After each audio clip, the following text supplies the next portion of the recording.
Hi guys, is everything fine? Cool, I hope you're ready to start. Welcome to our Flip Classroom.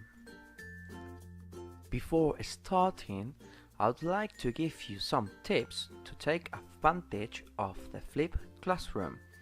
There are mainly three. The first of them is paying attention and try to understand the whole explanation. Remember that this is a video, so stop it whenever you need and watch it as many times as you need. Finally, it's very important that you make notes. Write all your doubts in your notebook and we will solve them in class.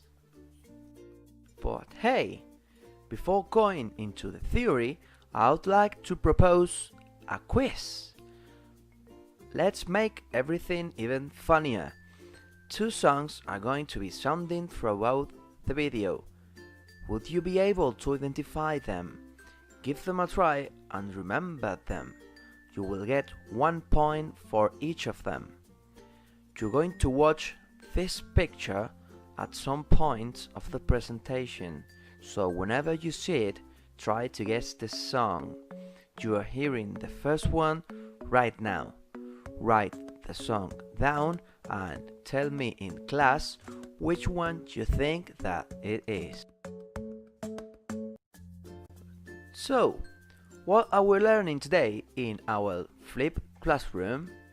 I will tell you, modal verbs. So, first of all, I would like to give you a general overview of modal verbs. Their main uses are expressing certainty, possibility and probability, talking about ability, asking permission, and making requests, offers and recommendations. Did you guess it? Cool! Today we are going to focus on giving advice and making recommendations. So, modal verbs related to this aim are must, have to, ought to, and should. Had better is not actually a modal verb, but it can work as one in these sentences. Now we've got here a suggestion scale. Not all the verbs have the same strength when making a recommendation or giving advice, so we must be aware of which ones are stronger and which ones are weaker. As we can see here, should and ought to will be used to make weak recommendations, or in other words, those recommendations that do not need to be followed. Had better is a bit stronger than these two, being in the middle of the scale. Finally, have to and must are used to make strong recommendations that must be followed by the listener. So, what is the form of these modal verbs? The general rule to form them is the modal verb plus infinitive without to. Here we are going to see some. To create affirmative sentences with modal verbs, all you need to do is following the rule that we have just seen above, and you got it. Let's look at the examples. You should study if you want to pass the exam.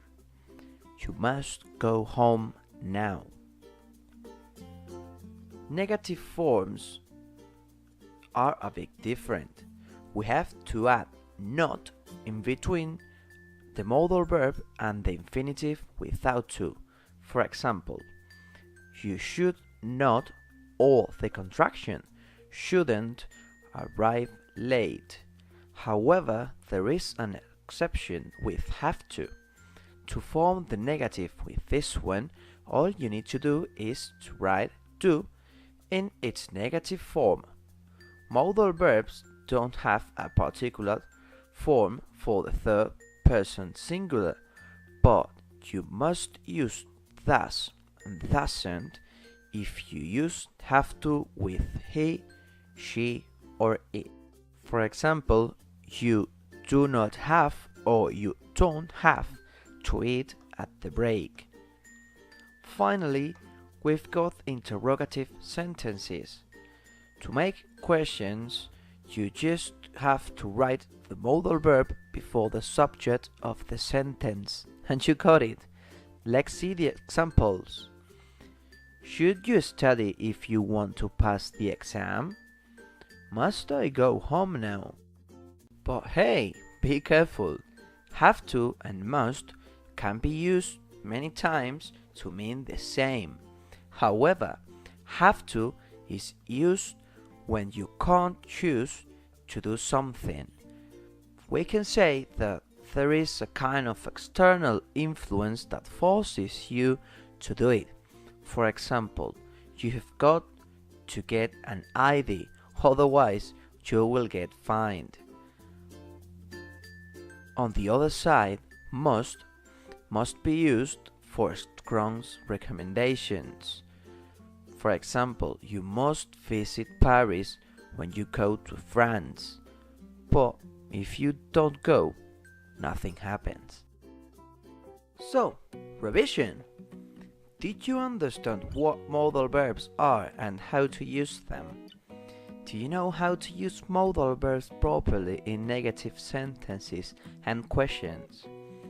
So, now please write at least 5 recommendations using the different modal verbs that we have just learned. We will correct them in class. This is the end of the video. Thank you for your attention and see you in class. Remember, the real voyage of discovery consists not in seeking new lands, but seeing with new eyes. Have a good day, guys!